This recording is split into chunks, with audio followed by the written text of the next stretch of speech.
सुनिए झारखंड के मंत्री डॉक्टर इरफान अंसारी साहब। बंद होने से 17 दिन के अंदर में मृत्यु हो सकता है। सुना मंत्री डॉक्टर इरफान अंसारी साहब। तो सर समझिए जीवन के साथ खिलवाड़ हो रहा है। मंत्री जी अगर नहीं सुन पा रहे हैं तो सुनिए बोकारो का सीएस अभय भूषण प्रसाद साहब। हम लोग तो जी नहीं पाएंगे, ना इसका खर्च उठा सकते हैं। और जी हाँ, सही सुना आपने।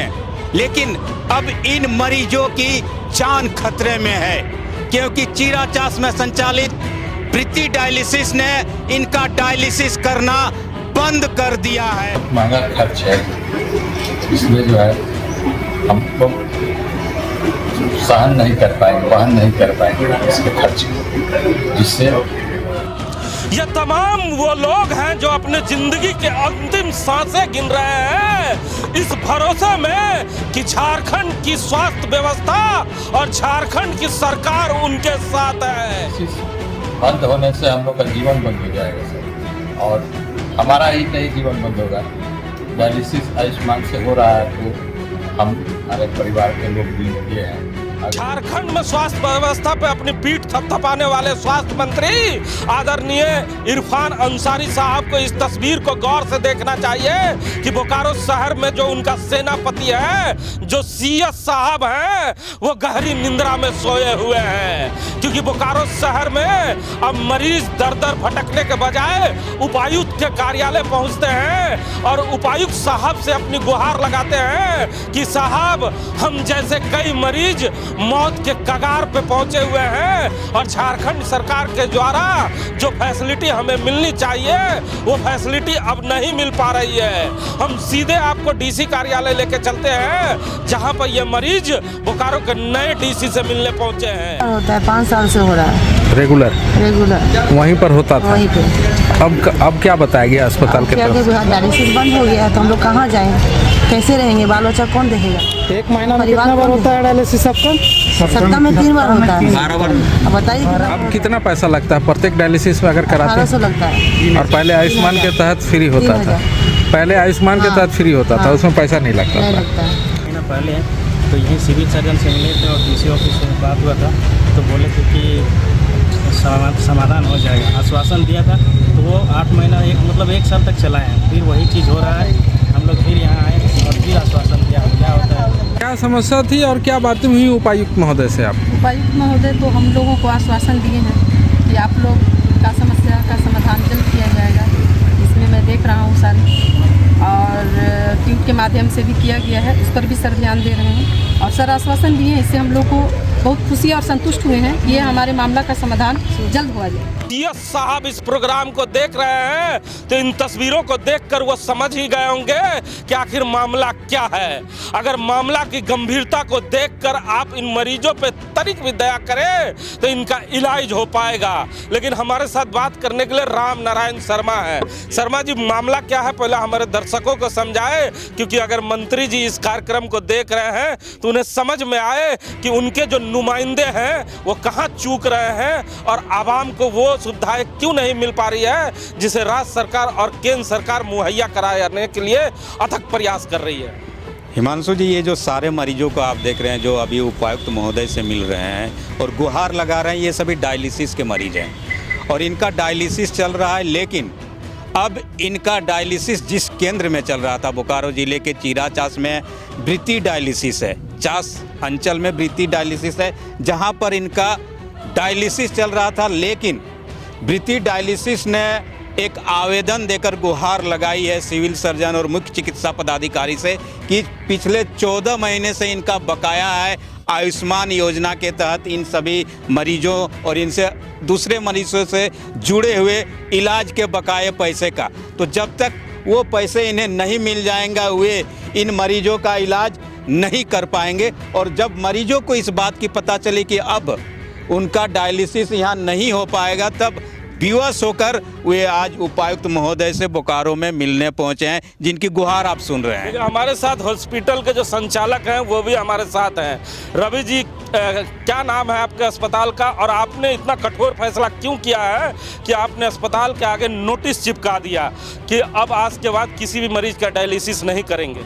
मेरा नाम अवनींद्र कुमार है। हमारा 2023 से अभी तक पेमेंट नहीं आया है और हम लोन पर लोन लिए जा रहे हैं। हमेशा हमको सरकार के तरफ से, प्रबंधन के तरफ से, सीएस साहब के तरफ से आश्वासन मिल रहा है कि आपको पैसा के लिए हम लोग प्रोसीड कर रहे हैं, दे दिया जाएगा।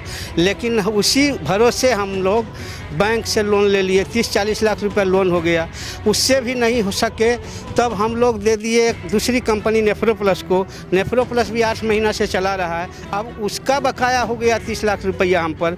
तो अब हम बिल्कुल असमर्थ हैं। क्या कहते हैं सीएस साहब? क्या सीएस साहब कहते हैं कि मेरे हाथ में कुछ नहीं है, हम क्या करें। हम लिख के भेज रहे हैं ईडी साहब को, ईडी रांची को लिख के भेजे भी, लेकिन अभी तक कोई पहल नहीं हो पाया। और हम ऐसी स्थिति में हैं कि अब हमको कोई कर्ज भी देने वाला नहीं है कि हम अब मरीजों का इलाज कर सकें। अच्छा, मेरे हाथ में कुछ नहीं है, इस जवाब को आप नोट कर ले। ये बोकारो के वो सिविल सर्जन हैं जो अक्सर ये जवाब दिया करते हैं। आपको याद होगा कि एम्बुलेंस का जब मुद्दा हुआ था तो उन्होंने कहा था हमारे हाथ में कुछ नहीं, ये कोई कंपनी देखती है। मजदूरों की बात जब आई थी तो भी उन्होंने यही बात कहा था। विधानसभा में जब प्रश्न उठा उसके बाद उनका भुगतान हो पाया। तो ये कितना गंभीर मामला है कि जो अस्पताल इलाज कर रहा है उसे पेमेंट नहीं हो रहा है, और सीएस साहब कह रहे हैं कि हमारे हाथ में कुछ नहीं। जब उनके हाथ में कुछ है ही नहीं तो इन मरीजों का क्या होगा?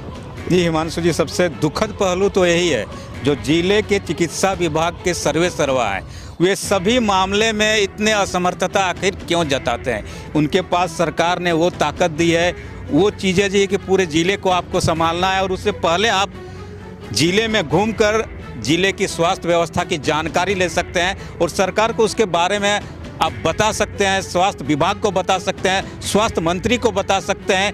और स्वास्थ्य मंत्री अगर इस चीज़ का जवाब नहीं देंगे, वो बोलेंगे कि हम समर्थ नहीं है, तो कही जा सकती है। लेकिन ये तो जिले के मुखिया हैं, इनको तो अलग करनी चाहिए। हॉस्पिटल के संचालक हैं, इनसे कुछ प्रश्न। जी बिल्कुल, मैं जानना चाहूँगा कि ये जो आपने कहा दिया कि 14 महीने का इनका बकाया है, इस वजह से कर्ज ले लेकर ये वहाँ पर डायलिसिस करवा रहे थे, लेकिन कुछ चीज़ें इनके बारे में भी वहाँ पर पूछी जा रही, जो स्वास्थ्य विभाग में है, हमारे जो यहाँ पर चिकित्सा विभाग है उनकी तरफ से कही जा रही कि इनको कई मामलों में इनको त्रुटि भी पाई गई है। तो क्या कुछ त्रुटियां इनके यहाँ मिली है, इसकी भी जानकारी दे। तो जो आयुष्मान के यहाँ पे प्रभारी हैं उन्होंने साफ तौर पे कहा कि आपके अस्पताल की जांच भी की गई और कुछ त्रुटि भी पाई गई, जिसके एवज में आपको कुछ फाइन भी किया गया था। तो क्या मामला था, क्यों, मतलब उनका कहना है कि यही मुद्दा है, इसी के चलते इनका पैसा। मेरा 2021 में हम एक पेशेंट को लिए थे हाइपरटेंशन में, और उसका एक पेपर गुम हो गया था, जिसके चलते वो हमको डिफ़ॉल्टर साबित किए और उन्होंने बोला कि आप नेशनल एंटी फ्रॉड में आ गए हैं। उसके लिए एक प्रावधान है, डीजीआरसी का मीटिंग होता है। डीजीआरसी के मीटिंग में हमको 18,750 रुपया का पेनाल्टी हुआ, लेकिन उसको जमा करने के लिए अभी तक कोई पहल नहीं हुआ। हमको ना कोई मेल आया, ना उन्होंने किसी तरह का कोई दिया कि इस पर आप जमा करो। हम नहीं जमा करें। ठीक है, हम एक जगह डिफ़ॉल्टर थे, उसका भी तो जजमेंट डीसी मैडम ने की। पूर्व डिफ़ॉल्टर जब आप साबित हुए उसके बाद इलाज किया कि नहीं? आप इलाज अभी तक कर रहे हैं, आज तक अभी तक इलाज कर रहे हैं। अब जो आपके मरीज हैं जो रेगुलर आपके पास जाया करते थे, अब आपने तो शटर बंद कर दिया है, तो उनका क्या होगा? मैं अभी तक शटर बंद नहीं किया हूँ, मैं सिर्फ नोटिस दिया हूँ कि अब मैं असमर्थ हूँ। इसकी सूचना हम 21 तारीख को सीएस साहब को भी दिए हैं, मेल किए हैं ईडी साहब रांची को भी। 21 तारीख को सीएस साहब को आपने दिया, तो सीएस साहब ने कुछ उधर से आपको कॉल किया? नहीं, अभी तक कोई कॉल नहीं आया है। तो सुनिए मंत्री साहब, अगर इस कार्यक्रम को देख रहे हैं तो गौर से देखिए कि जिस अस्पताल पे लंबे चौड़े भुगतान आपके बाकी हैं, उसके बाद अस्पताल के प्रबंधक जब यहाँ के सीएस को एक नोटिस देते हैं कि सर हम 21 तारीख के बाद अपने जो सेवा है उसे बंद करने जा रहे हैं, उसके बाद भी इन्हें कोई खबर नहीं दी जाती है, तब थक हार कर अस्पताल के प्रबंधक अपने अस्पताल के आगे एक नोटिस चिपकाते हैं और उसके बाद जो मरीज हैं वो डीसी कार्यालय पहुँचते हैं। अब अस्पताल प्रबंधन, सीएस साहब और झारखंड सरकार का मामला क्या है ये कहना बड़ा मुश्किल है। लेकिन जो बोकारो में मरीज हैं, जो डायलिसिस के पेशेंट हैं, जो अंतिम सांसें अपनी गिन रहे हैं, इस भरोसे पे कि झारखंड सरकार का स्वास्थ्य मंत्री डायनामिक पर्सन है जो हमारे साथ रहेगा और हमारी आवाज़ों को सुनेगा। हमें भी विश्वास है कि झारखंड के मंत्री इरफान अंसारी के कानों में जब ये बातें जाएगी तो वो ज़रूर बोकारो के सिविल सर्जन को फ़ोन कर कर कहेंगे कि उन मरीजों के दर्द को सुने और उनकी उचित व्यवस्था तुरंत करे। कैमरामैन भोला के साथ जीपी हिमा।